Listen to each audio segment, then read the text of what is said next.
বন্ধুরা চলে এলাম একটা রান্নার রেসিপি নিয়ে। তো আজকে আমি রান্না করব আলু ফুলকপি দিয়ে রুই মাছের ঝোল। তো চলো তোমরা পুরো ভিডিওটা দেখতে থাকো, আশা করি তোমাদের ভালো লাগবে। তো চলো রেসিপিটা জেনে নেওয়া যাক।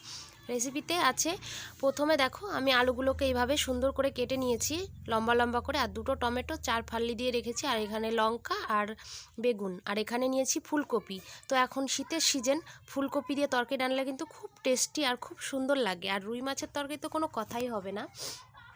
তো চলো পুরো রান্নাটা তোমরা দেখতে থাকো। তো এখানে আমি কড়াই বসিয়ে দিয়েছি, কড়াইটা আমার গরম হয়ে গেছে। এবার আমি দিয়ে দিচ্ছি তেল।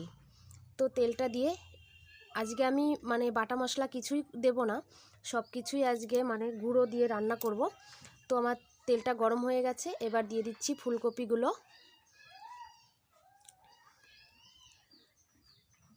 তো বন্ধুরা আমি যেহেতু উনুনে রান্না করছি তাই একটু ধোয়া হচ্ছে, তো তোমরা প্লিজ কেউ কিছু মনে করো না, রান্নাটা দেখতে থাকো, আশা করি তোমাদের ভালো লাগবে। তো এবার ফুলকপির মধ্যে একটু লবণ আর একটু হলুদ দিয়ে দেব, যাতে ফুলকপিটা খুব তাড়াতাড়ি নরম হয়ে সেদ্ধ ভাজা হয়ে যাবে। তো ফুলকপির মধ্যে লবণ আর হলুদ গুঁড়ো দিয়ে দিলাম। তো এবার সুন্দর করে একটু ভেজে নেব।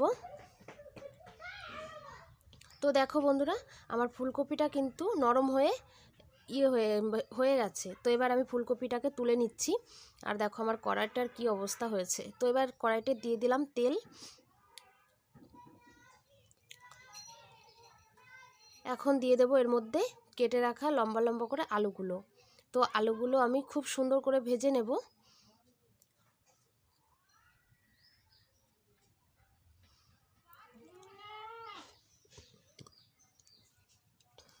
তো বন্ধুরা যারা যারা আমার ভিডিওটা দেখছো অবশ্যই কিন্তু কমেন্ট, লাইক, শেয়ার করো।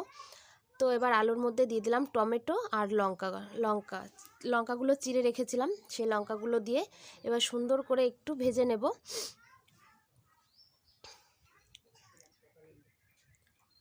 তো এবার দিয়ে দিচ্ছি লবণ, দিয়ে দিলাম হলুদ গুঁড়ো। এবার সুন্দর করে একটু ভেজে নেব। সুন্দর করে আলুগুলোকে উল্টে পাল্টে ভেজে নিচ্ছি লাল লাল করে। তো দেখো বন্ধুরা এখানে আমি কিন্তু জিরের গুঁড়ো আর একটু লঙ্কার গুঁড়ো দিয়ে দিয়েছিলাম, যেহেতু আমার মেয়ে ফোনটা নিয়ে গেছিলো তার জন্য তোমাদের দেখাতে পারিনি, কারণ আমার মেয়ে ফোন দেখছিল, তার জন্য তোমাদের দেখাতে পারিনি। তো দেখো সুন্দর আলুটা ভেজে তেল ছেড়ে দিয়েছে। এবার দিয়ে দিলাম এর মধ্যে বেগুন আর ভেজে রাখা ফুলকপিগুলো। তো এইগুলোকে সুন্দর করে একটু ভেজে নেব। তো দেখো বন্ধুরা আমার ভাজা পুরো হয়ে গেছে, সব কিছু থেকে কিন্তু তেল ছেড়ে দিয়েছে। এবার দিয়ে দেব জল। তো পরিমাণ মতো আমি জল দিয়ে দিলাম, যেহেতু আমার সব কিছু ভাজা আছে তার জন্য আমি অল্প জল দিয়েছি, তোমরা তোমাদের পরিমাণ মতো জল দেবে। তো এবার ফোটার অপেক্ষা। তো দেখো বন্ধুরা আমার তরকারিটা কিন্তু পুরো ফুটে গেছে, ঝোলটা পুরো ফুটে গেছে। তো এবার আমি দিয়ে দেব মাছগুলো।